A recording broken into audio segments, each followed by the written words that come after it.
Hopefully that works. Hello and welcome back to the next video in my Ironman training series, where I'm going to talk about the importance of running slow to help you run fast.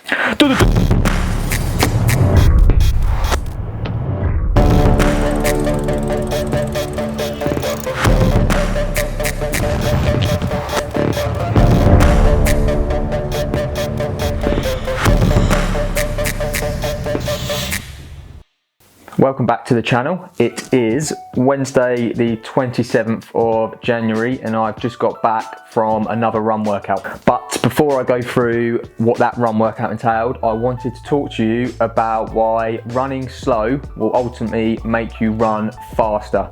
Sounds ridiculous, but bear with me and I'll explain why.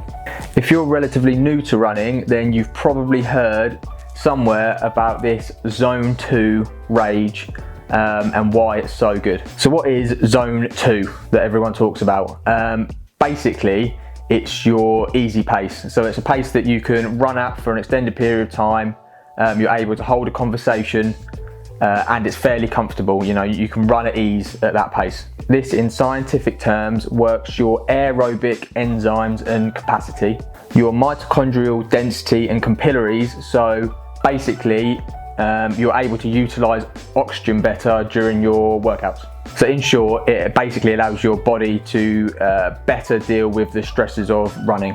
Now, a very common mistake that I see in runners, and just to put kind of a disclaimer, I suppose, out there, I'm no running expert. I'm not an amazing runner. I'm very much at the start of my running career, if you can call it that. So I do not claim to be, I know a little bit, but I'm nowhere near an expert at what I'm about to talk about. But a mistake that I do see a lot, and one that I used to make a lot, I still do make, probably a lot more than I should, is when you go out to do your runs, rather than running for a specific reason or target, you kind of just go out and run a few miles.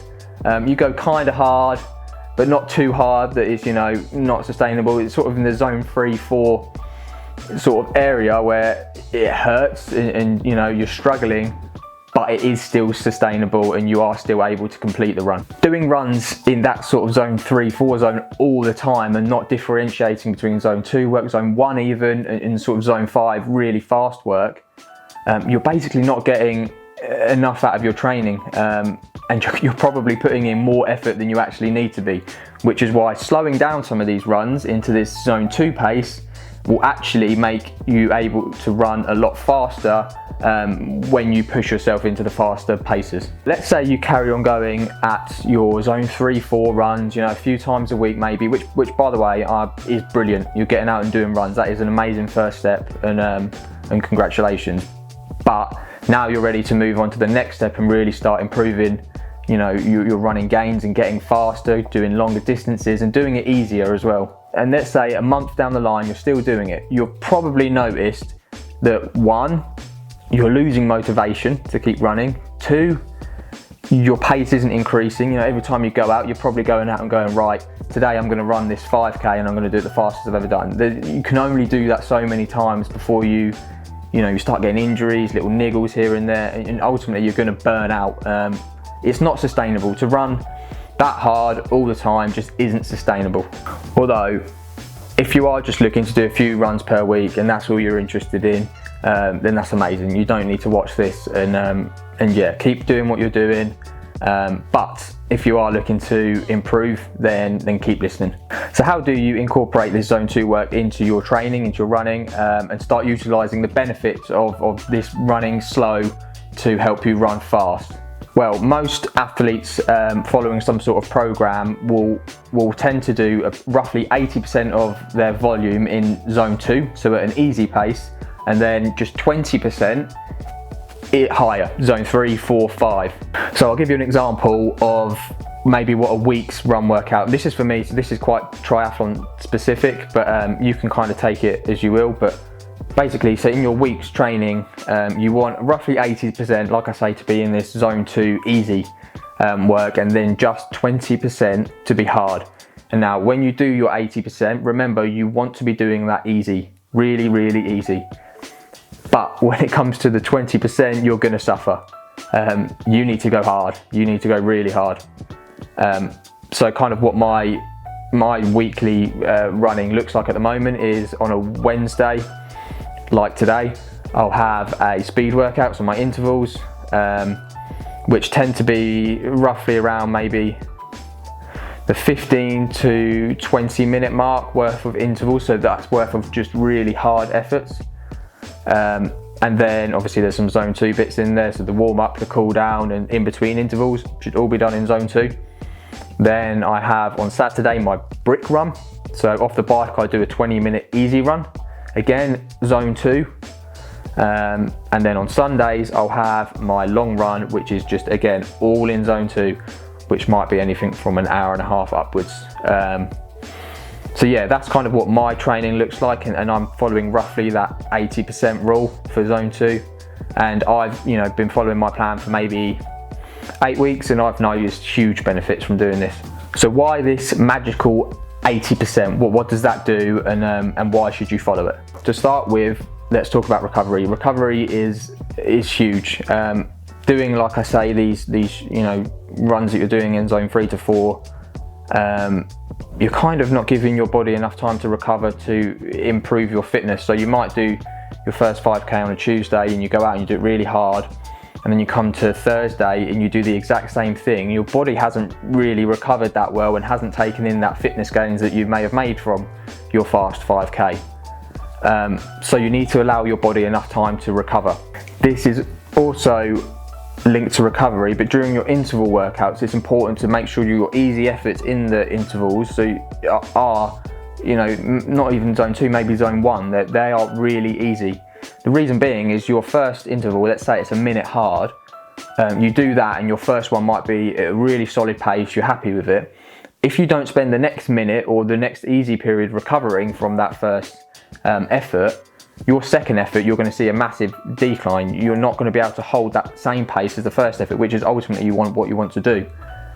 So making sure that the easy efforts in the intervals are easy, you're going to be able to make the fast intervals faster, and ultimately the whole training benefit from your interval workout is going to be a lot more beneficial, and you'll get a lot more out of it, and you'll notice a lot more gains from it. Now, saying that, it is hard to do. This is where I make a lot of mistakes.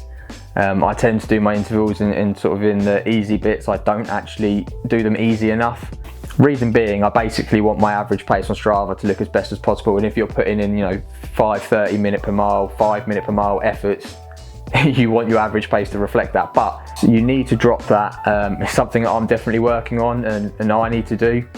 Because overall your training will be a lot better and you'll get a lot more out of it.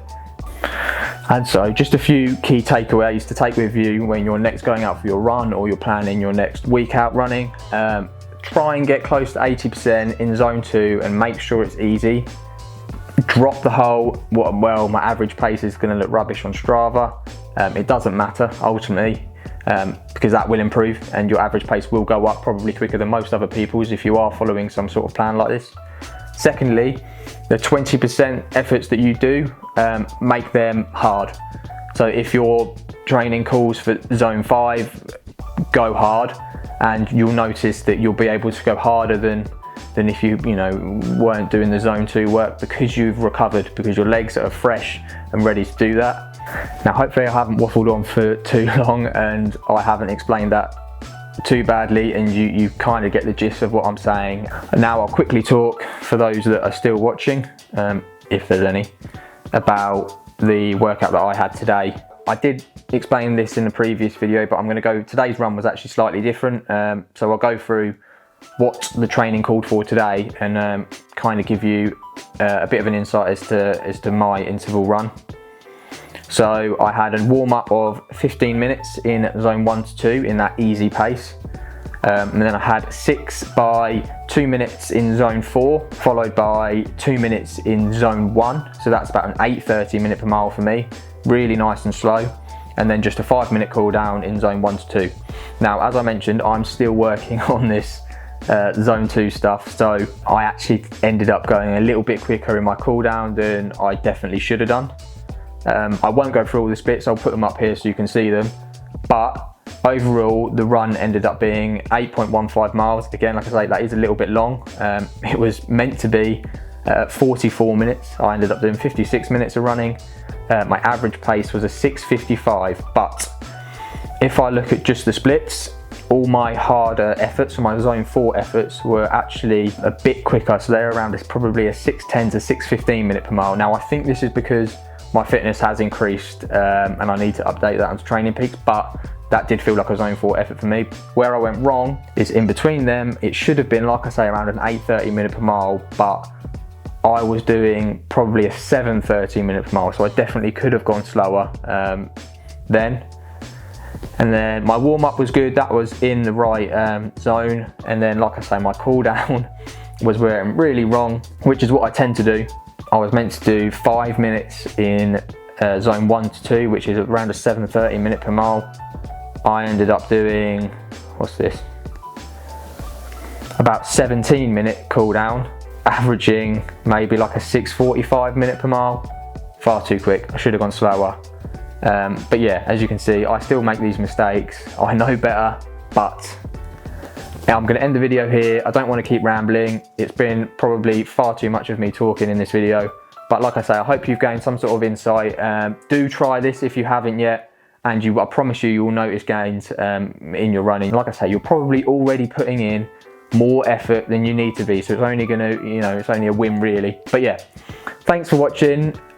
Please do subscribe if you wish to. You gain absolutely nothing more than if you didn't, but it is free and it makes me feel rather good.